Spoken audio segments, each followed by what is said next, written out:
everyone, welcome to Fresa Technologies YouTube channel. In this video, we are going to see how to download the invoice status report in the Fresa application. Initially, we have to log into Fresa application. After your successful login, this is how your dashboard looks. Now go to the operations module. Here, we have to select the operation dashboard menu under the operation module.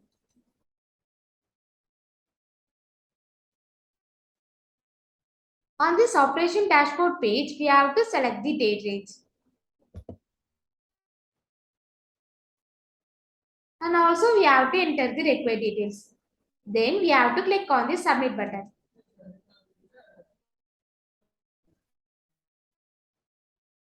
Now the operation dashboard will be displayed on the particular date range jobs. Here we have to click on the invoice status report button. Now the operation dashboard invoice status report screen will be open. If you want to download the details, here we have to click on the options menu. Then we have to click on the download button. This is how to download the invoice status report in the Fresa application. Thanks for watching.